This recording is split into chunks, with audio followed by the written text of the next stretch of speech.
Good morning students, मैं देवेंद्र कुमार सब institute of nursing से फिर आपके साथ आज जुड़ा हूँ अपने नए डिजीज और नए चैप्टर के साथ। तो आज हम बात करेंगे बाइपोलर डिसऑर्डर के बारे में, ठीक है, या फिर जिसे बोलते हैं द्विपक्षीय विकार। यानी आज का जो अपना टॉपिक है वो है आपका बाइपोलर डिसऑर्डर।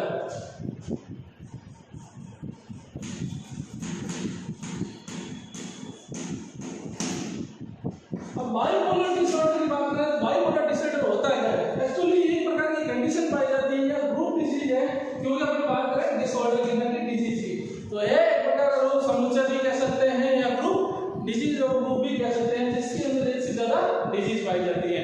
तो बाइपोलर की बात करते हैं तो इसके अंदर क्या होता है, मुख्य रूप से जो कंडीशन पाई जाती है वह पाई जाएगी आपकी अवसाद और उसके साथ साथ में उन्माद, यानी आप ये तो मैनी कंडीशन यानी मैनिया प्लस इसके साथ साथ में जो भी होती है मैनिया होता है, मैनिया के साथ साथ इसमें पाया जाता है डिप्रेसिव। यह दोनों कंडीशन जो आपकी एक मैनी कंडीशन और दूसरी है डिप्रेसिव कंडीशन, यह दोनों कंडीशन जो मिल जाती है या कंबाइंड होती हैं तो इस कंडीशन को क्या बोलते हैं, बाइपोलर डिसऑर्डर।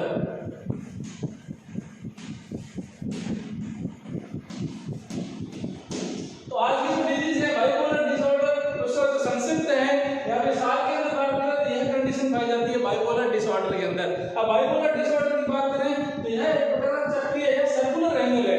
सर्कुलर एंगल कैसे है कि जैसे ही किसी पेशेंट के अंदर या किसी रोगी के अंदर बाइपोलर डिसऑर्डर होने के चांसेस बढ़ जाते हैं तो उसके अंदर सर्कल स्टार्ट हो जाता है या साइकिल स्टार्ट हो जाता है। अब साइकिल क्यों कह सकते हैं, क्योंकि इसके अंदर डिजीज अपने पास आ गई दो, सबसे पहले आ गई मैनिक और दूसरी है डिप्रेसिव।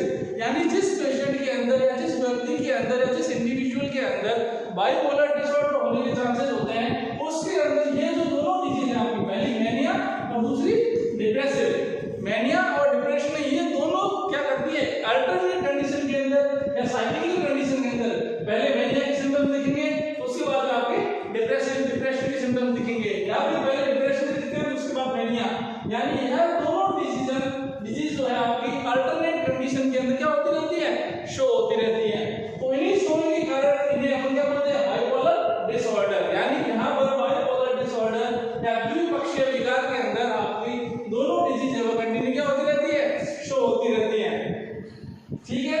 इसके साथ साथ में इस डिजीज को अपन द्विपक्षीय विकार या एमडीआई कहते हैं। अब एमडीआई की बात करें तो एमडीआई का मतलब होता है यहाँ पर मैनिक डिप्रेसिव इलनेस।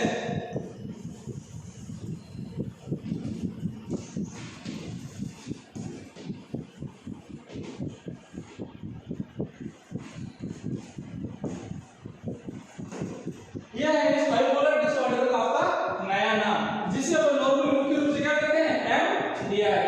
अब एमडीआई का मतलब वापस वही कंडीशन आती है बाइपोलर डिसऑर्डर जिसके अंदर आपकी मैनिया और साथ साथ में डिप्रेशन, तो मैनिया और डिप्रेशन की कंबाइंड जो नाम दिया हुआ है हमने एमडीआई, जिसे अपन बोलते हैं मैनिक डिप्रेसिव इलनेस, ठीक है।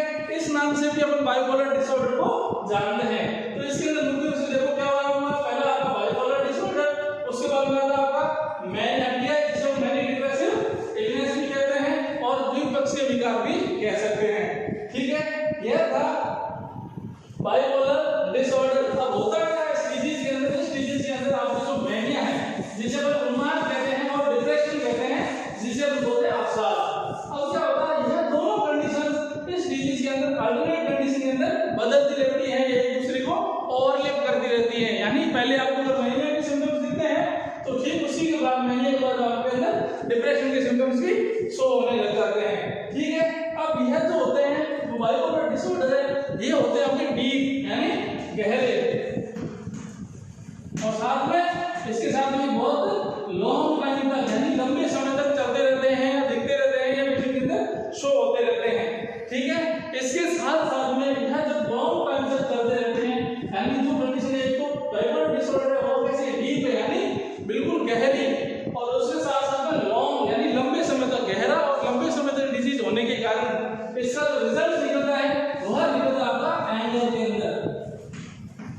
यानी बहुत लंबे समय तक अगर आपको बाइपोलर डिसऑर्डर चलते रहते हैं तो जिसकी वजह से क्या होता है, फाइनल रिजल्ट जो निकलता है वो निकलता है एंगरनेस के अंदर। यानी आदमी जो है पर्सन है वो क्या बहुत ज्यादा क्रोध करने लग जाता है या उसके अंदर उसको बहुत ज्यादा गुस्सा आने लग जाता है। ठीक है, अब इसके अंदर जो मुख्य कॉजेज जो है उस कॉजेज की बात करें या फिर अगर बात करें इसके कारणों की, किन कारणों से हो सकता है, तो कारणों के अंदर सबसे पहले बात करेंगे कॉजेज की। तो कॉजेज के अंदर सबसे पहले आता है अपने पास में जो रेगुलर आ रहा है जेनेटिक फैक्टर। इसके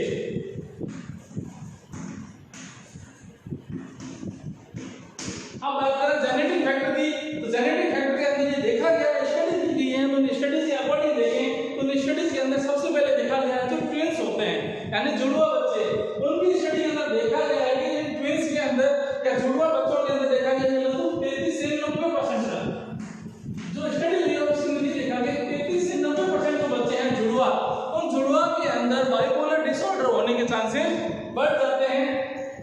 ठीक है ना, होता क्या है उसके अंदर देखा गया है कि जो स्टडीज की गई है जुड़वा बच्चों पर, उनके अंदर जुड़वा के अंदर या ट्विंस के अंदर जो चांसेस है वह रहता है आपके 33 से 90% तक।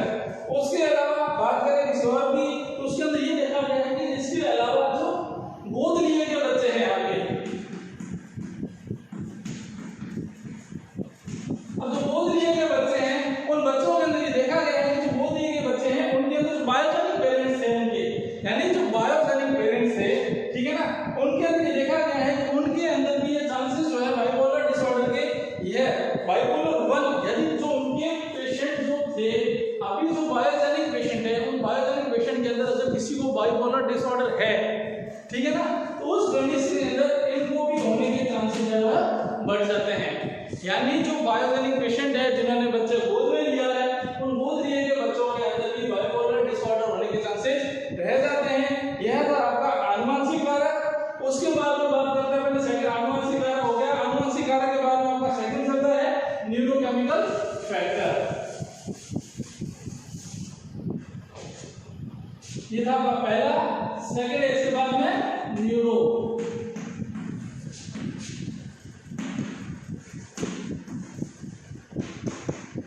अब यदि न्यूरोकेमिकल फैक्टर की बात करें तो न्यूरोकेमिकल फैक्टर के अंदर मुख्य रूप से अपने पास चलती है वह चलती है आपकी वापस वहीं आगे जो जितनी भी डिजीज रेस्पॉन्सिबल आपकी उन्माद के अंदर थी या अवसाद के ऊपर थी, ठीक है ना, उन्हीं के साथ में इनके साथ में जो न्यूरोट्रांसमीटर्स होते हैं,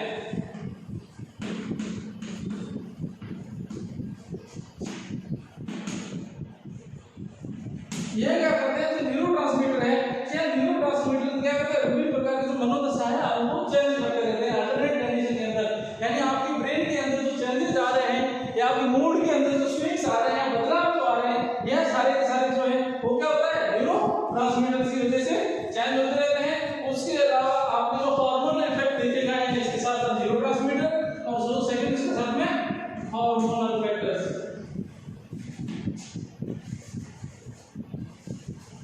हार्मोनल फैक्टर्स की बात करें तो यहाँ पर आपको जो पिट्यूटरी ग्लैंड है, ठीक है ना, एक तो हाइपोथैलेमस और उसके साथ साथ में हाइपोथैलेमस के साथ साथ जो पिट्यूटरी ग्लैंड है जिनके द्वारा जो हार्मोन है उनके अंदर यदि किसी प्रकार का क्या हो जाता है बैलेंस है वो बिगड़ जाता है हाइपोथैलेमस पिट्यूटरी एक्सिस पर। कहाँ हाइपोथैलेमस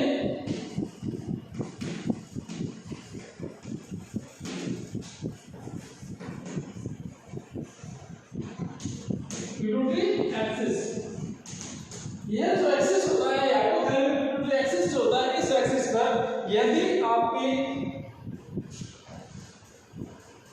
हाइपोथैलेमस पिट्यूटरी एक्सिस पर आपके जो हार्मोन का बैलेंस होता है वो बैलेंस क्या होती है उसके अंदर गड़बड़ी हो जाती है, तो इन गड़बड़ी की वजह से या इनके बैलेंस से बिगड़ जाने की वजह से क्या होता है आपका जो बैलेंस है उसकी वजह से आपका जो मूड है वो क्या हो जाता है कन्वर्ट हो जाता है, स्विंग हो जाता है या बदल जाता है। यानी जो मूड था आपका उस मूड के अंदर या आपका जो मूड है उसके अंदर अल्टरनेट कंडीशन के अंदर क्या हो जाता है चेंज हो जाता है। यह भी रिस्पांसिबल है आपका बाइपोलर डिसऑर्डर के लिए, ठीक है ना। ये थी दो चीजें। इसके साथ साथ में बात करेंगे वापस अगर न्यूरोकेमिकल्स के अंदर तो दो चीजों के बाद आती तीसरी अपने पास आती है जो केमिकल्स थे या फिर जिन्हें रसायन कहते हैं, वो रसायनों के अंदर आती है आपकी डोपामाइन और सेरोटोनिन। इनके बारे में पहले क्लासों के अंदर स्टडी कर चुके हैं, तो ये होती है आपकी दो और रेस्पॉन्सिबल फैक्टर हैं जो बाइपोलर डिसऑर्डर के लिए रेस्पॉन्सिबल है। तो बाइपोलर डिसऑर्डर के लिए न्यूरोकेमिकल्स की बात करें तो न्यूरोकेमिकल्स के अंदर सबसे पहले आता है अपना न्यूरोट्रांसमीटर।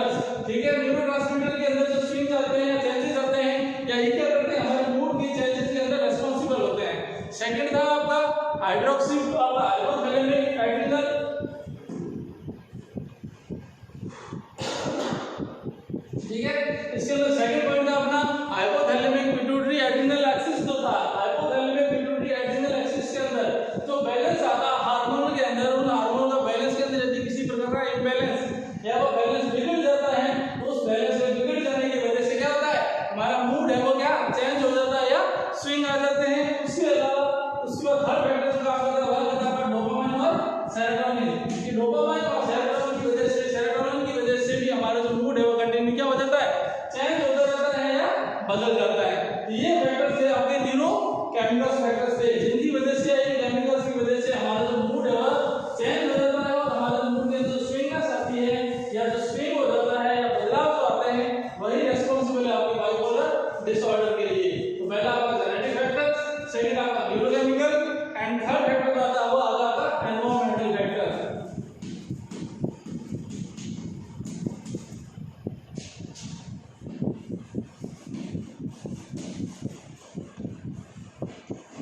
अब बात करते हैं एनवायरमेंटल फैक्टर के अंदर, इसके अंदर क्या होती है, एक तो आपकी जो कंडीशन आती है वो कैसी है, स्ट्रेसफुल है, यानी आपका जो डेली वर्कआउट है या डेली जो रूटीन है उसके अंदर किसी प्रकार का स्ट्रेस फैक्टर काम कर रहा है।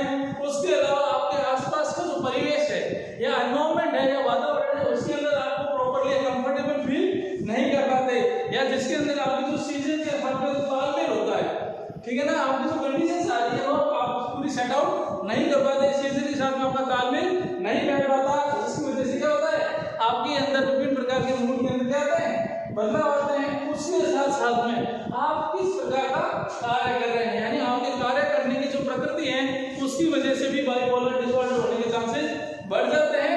और इसके साथ में इंपॉर्टेंट फैक्टर जो काम करता है वो आपको प्रेगनेंसी, क्योंकि प्रेगनेंसी के अंदर हार्मोनल डिस्टर्बेंस की वजह से या आपकी डेली रूटीन और फिजिक और मेंटलिटी के अंदर जो चेंजेस आते हैं जिसकी वजह से आपके आसपास वातावरण के अंदर या फैमिली मेंबर्स का व्यवहार बदल जाता है, उन सभी कारणों की वजह से आपके मूड के अंदर बदलाव आते रहते हैं। तो यह सारे के सारे जो एनवायरमेंटल फैक्टर्स हैं ये रिस्पांसिबल होते हैं आपके बाइपोलर डिसऑर्डर के अंदर। अब बाइपोलर डिसऑर्डर के अंदर देखिए पहला आपका जेनेटिक फैक्टर आ गया, सेकंड न्यूरोकेमिकल और थर्ड आपका एनवायरमेंटल फैक्टर। जिसके अंदर जेनेटिक फैक्टर के अंदर ज्यादातर जो ट्विन्स है या जो गोद लिए हुए बच्चे आते हैं उनके अंदर बाइपोलर डिसऑर्डर होने के चांसेस बढ़ जाते हैं। न्यूरोकेमिकल्स की बात करें तो न्यूरोकेमिकल्स के अंदर आपके कौन कौन से थे, न्यूरोकेमिकल्स से पहला चलता है आपका जो आपके न्यूरोट्रांसमीटर्स आते हैं, ये क्या करते हैं हमारे मूड को चेंज करने के अंदर रिस्पांसिबल होते हैं। उसके बाद में न्यूरोकेमिकल सेकंड बात है इसके अंदर तो आपका जो हाइपोथैलेमिक पिट्यूटरी एड्रिनल एक्सिस पाया जाता है, वहां पर जो हार्मोन का बैलेंस पाया जाता है वह बैलेंस क्या बिगड़ जाता है या गड़बड़ी हो जाती है, जिसकी वजह से आपका मूड है वह स्विंग हो जाता है या बदल जाता है। उसके बाद एनवायरमेंटल फैक्टर्स हैं, तो एनवायरमेंटल फैक्टर्स के अंदर बात करें तो आपके आसपास का माहौल कैसा है, जिसके अंदर पहला फैक्टर था आपकी स्ट्रेसफुल एक्टिविटी या तनावपूर्ण कार्य। सेकंड था उसके बाद में जो सीजनल है या सर्काडियन साइकिल चलता है उसके अंदर आपकी जो सीजन चलती है उस सीजन के अंदर आपका जो तालमेल है वह नहीं बैठ पाता, उसकी वजह से भी आपको मूड के अंदर या आपकी जो डेली एक्टिविटी या रूटीन है उसके अंदर चेंजेस आ जाता है। और उसके साथ साथ में तो आपके काम करने का जो तरीका है या किन हिसाब से आप काम करते हो उसके अंदर भी आपको मूड चेंजेस हो जाते हैं।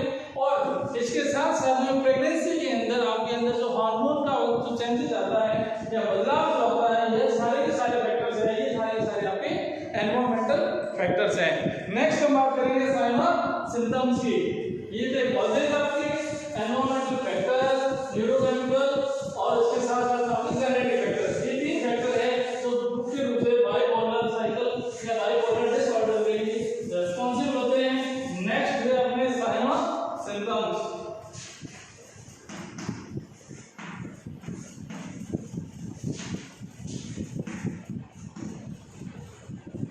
अब बात करते हैं साइन ऑफ सिम्टम्स की बात करें तो मुख्य रूप से जो इसका आइडेंटिफिकेशन है प्रॉपर्ली नहीं हो पाता, क्योंकि अवसाद और उन्माद के अंदर जो कंडीशंस पाई जाती है वो दोनों मिक्स में चलती है। तो यहाँ पर किस कंडीशन के अंदर आपका मूड जो है वो किस हिसाब का होता है, कौन सा साइन ऑफ सिम्टम्स होंगे वो कंफर्म नहीं होते।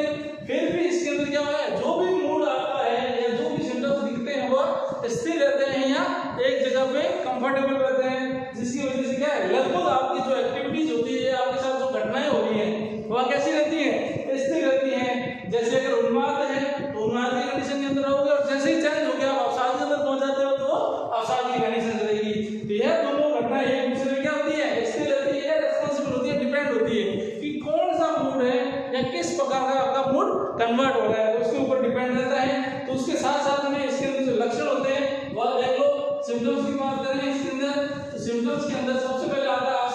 इसके अंदर क्या होता है, आत्मसम्मान की भावना बहुत ज्यादा होती है।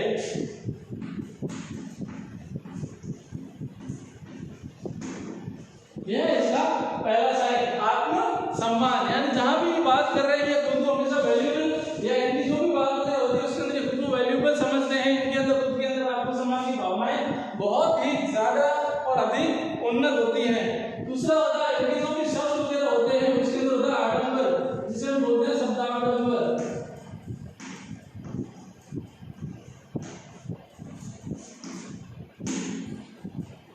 ठीक है, यानी ये जो भी बात करेंगे उसके अंदर मैं होगा, अहम होगा, या जो भी बात करेंगे इनके जो भी बात वगैरह करते हैं उसके अंदर खुद को बहुत ज्यादा इन्वॉल्व करते हैं या खुद से रिलेटेड ही बातें करते हैं। ठीक है, उसके साथ साथ में इनके अंदर क्या होती है, नींद इनको बहुत ही कम आती है या नहीं आती।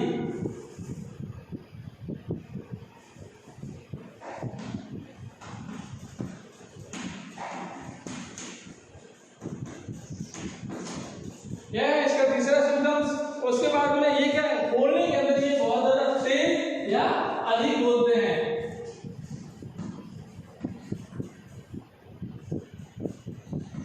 अधिक एवं तेज बोलना।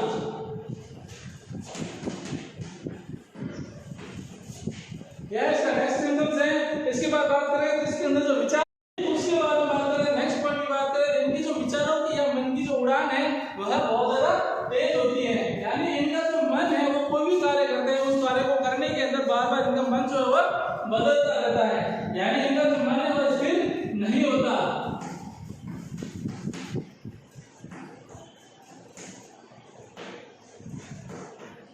मन है वो स्थिर नहीं होता या मन की जो उड़ान है वो बहुत ज्यादा तेज होती है। इनके विचार है वो अल्टरनेट कंडीशन के अंदर यहाँ पे बार बार क्या रहते हैं, बदलते रहते हैं। ठीक है, उसके बाद में इनका क्या है, प्रत्येक कार्य के अंदर क्या करते हैं, दखल देते हैं। यानी मन, जैसे हम बात करते हैं मन स्थिर नहीं होता, विचारों के अंदर वो बदलाव रहते हैं, तो इनके समक्ष जो भी बात वगैरह रखी जाती है, जो भी काम वगैरह किया जाता है उसके अंदर क्या करते हैं, हर कार्य के अंदर अपनी दखल देते हैं, इंटरप्ट करते हैं या बीच बीच में अपनी जो भी विचार वगैरह है अपनी बात रखने के लिए किसी भी कार्य को प्रॉपर्ली करने नहीं देते। ठीक है, उसके बाद में जो भी है किसी भी लक्ष्य या टारगेट है या इनका जो भी टारगेट वगैरह होता है उसके कार्य को करने के अंदर इनकी अधिकता होती है। यानी मतलब जो ये बोल रहे हैं वह कार्य के अंदर इनका जो टारगेट होता है वह काम किसी भी कंडीशन के अंदर या किसी भी अवस्था के अंदर कंप्लीट या पूर्ण करने की इनकी ज्यादा जवाबदारी रहती है। और उसके बाद में नेक्स्ट बात करें, ये क्या करते हैं, किसी भी कार्य को करने के बाद क्या होता है, मुकर जाते हैं। यानी जो भी कार्य वगैरह हुआ है बार-बार अगर पूछा जाए उसके अंदर किसी प्रकार की कमी वगैरह आ जाती है या कोई कमी बेशी रह जाती है, उसके अंदर पूछा जाए तो क्या करते हैं, उस कार्य से उस बात से क्या है, प्रॉपर्ली मुकर जाते हैं, कंप्लीटली मुकर जाएंगे, ये कार्य मैंने किया ही नहीं। और उसके बाद में कोई भी कार्य जो करते हैं उसके परिणाम के बारे में नहीं सोचते। ये नेक्स्ट है इसका।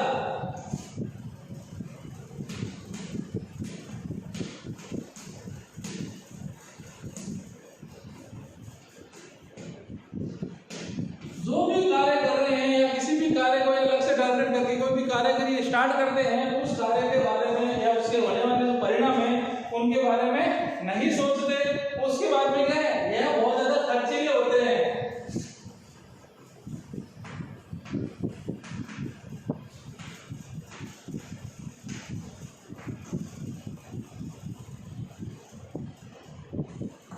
यानी इनका जो स्वभाव है बहुत ज्यादा खर्चीले होते हैं, रंगरेलियां बनाने वाले होते हैं, या अपन बोल सकते हैं बहुत ज्यादा खर्च वगैरह करते हैं, नशीली दवाएं वगैरह जो ड्रग्स वगैरह उनका प्रयोग भी करते हैं। ठीक है ना, तो ये सारे के सारे थे इसके सिम्टम्स, साइन और सिम्टम्स। एक बार और रिपीट कर ले तो उसके अंदर सबसे पहले इनके अंदर आत्मसम्मान की भावनाएं होती हैं। ठीक है, आत्मसम्मान हर जगह महत्वपूर्ण रहता है इनके लिए। इनके जो शब्द होते हैं, जो बातें रहते हैं उसके अंदर आडंबर होता है, एक प्रकार का ही होता है, बस मैं भी आती इसके अंदर, जो कुछ भी हूँ मैं हूँ या जो भी बात वगैरह करते हैं उसके अंदर मैं रहता है। ठीक है, उसके बाद नींद इनको प्रॉपर्ली नहीं आती या बहुत कम आती है, अधिक एवं तेज बोलते हैं, जो भी इनकी आवाज है वो बहुत ज्यादा तेज होती है और बहुत ज्यादा अधिक बोलते हैं। ठीक है, इनका जो मन है वो स्थिर नहीं होता, विचारों के अंदर बार बार बदलाव आते रहते हैं, एक विचार प्रॉपर्ली नहीं रख पाते। नेक्स्ट उसके बाद में जो भी काम वगैरह करते हैं उस कार्य के अंदर दखल देते हैं और जो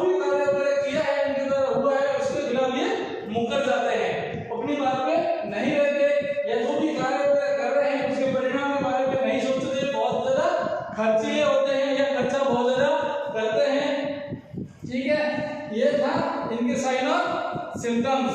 नेक्स्ट बात करेंगे एपिसोड्स की बात करते हैं। तो जो बाइपोलर डिसऑर्डर के अंदर के साथ जो घटनाएं हो रही है, जो एपिसोड्स आते हैं, यहाँ पर बोल सकते हैं द्वारे भी बोल सकते हैं, ठीक है ना। तो जो किन कंडीशन के अंदर आते हैं, कौन कौन सी कंडीशंस क्रिएट हो जाती है, उस कंडीशन के बारे में बात करते हैं। तो नेक्स्ट है बाइपोलर डिसऑर्डर के एपिसोड्स। यहाँ लक्षण भी बोल सकते हो आप इसके। अब बात करते हैं बाइपोलर डिसऑर्डर के एपिसोड की बात करें तो एपिसोड के अंदर आती है, सबसे पहले आती है इनकी जो मनोवृत्ति और कैसी होती है, बदली हुई।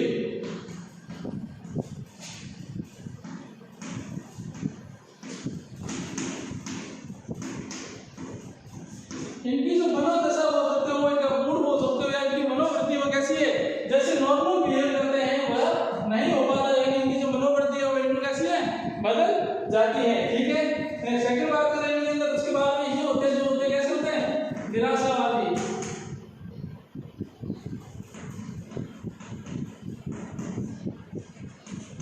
यानी किसी भी कार्य को करते हैं या कोई भी बात वगैरह करते हैं हमेशा निराशापूर्ण या निराशावादी बात करते हैं। इनका जो बिहेवियर है वो कैसा होता है, निराशावादी होता है, ठीक। उसके बाद में इनके अंदर क्या है, बार बार चीखने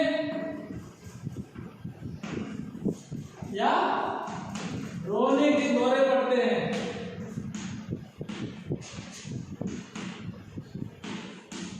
बार बार जो भी बात वगैरह कर रहे हैं, कोई भी बात इनके अकॉर्डिंग नहीं होती तो उस कंडीशन में यदि बार बार जोर से चीखने और चिल्लाने लग जाते हैं, और उसके साथ साथ में कई बार क्या होता है, ये रोना भी स्टार्ट करते हैं। यह एक प्रकार का क्या है, आप लोग बोल सकते हैं एपिलेप्सी या दौरे की कंडीशन के अंदर पाया जाता है, ठीक है। उसके साथ साथ में क्या होता है, इनको यार भूख बहुत ज्यादा लगेगी या बिल्कुल भी नहीं लगती। तो भूख जो है इनको या तो ज्यादा लगती है या फिर नहीं लगती, ठीक है ना। यदि खाने लग जाते हैं तो उनको अगर भूख है, खाने का मन होता है तो बहुत ज्यादा खा लेते हैं एक बार। अगर मूड वगैरह नहीं होता तो ये बिल्कुल नहीं आते, ठीक। उसी प्रकार से नींद भी जो है इनकी वह कैसी होती है, या तो नहीं होती या फिर ज्यादा होती है। अकॉर्डिंग टू इनके मूड के ऊपर डिपेंड करता है, तो ठीक है ना। उसके साथ साथ में इनके अंदर गुस्सा बहुत ज्यादा होता है, और गुस्से के साथ साथ में ये चिंतित भी होते हैं,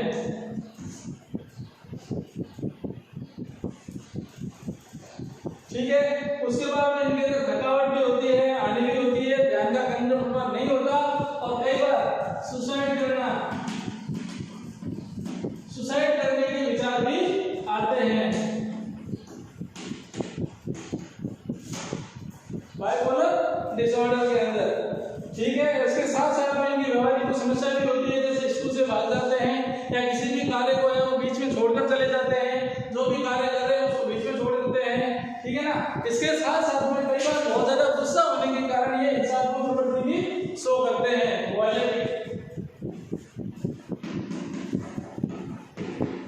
वायलेंस भी दिखाते हैं। और वायलेंस के साथ साथ में इनके अंदर कई बार अपने जो बोलते हैं मति भ्रम और विभ्रम की कंडीशन भी इनके अंदर क्रिएट होती है, या इनका जो माइंड है वो प्रॉपर्ली कंसंट्रेट नहीं कर पाता।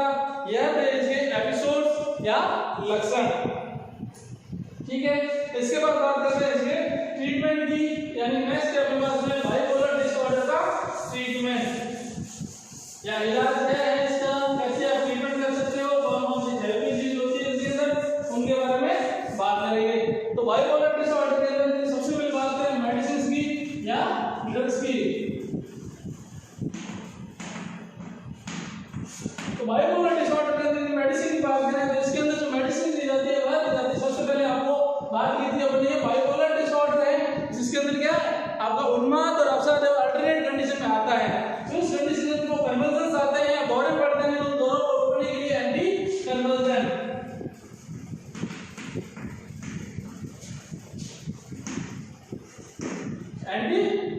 यूज कर सकते हैं, ठीक है।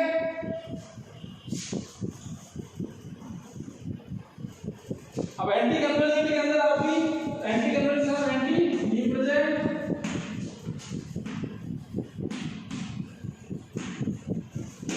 और एंटी डिप्रेसेंट के साथ में इसके अंदर एमओआई मोनोअम्ल ऑक्सीडेज, ठीक है, एमओआई और SSRI selective serotonin reuptake inhibitor. ये मेडिसिन मुख्य रूप से दी जाती है एंटी डिप्रेसेंट के अंदर, उसके साथ साथ इनको एंटीसाइकोटिक भी प्रोवाइड की जाती है।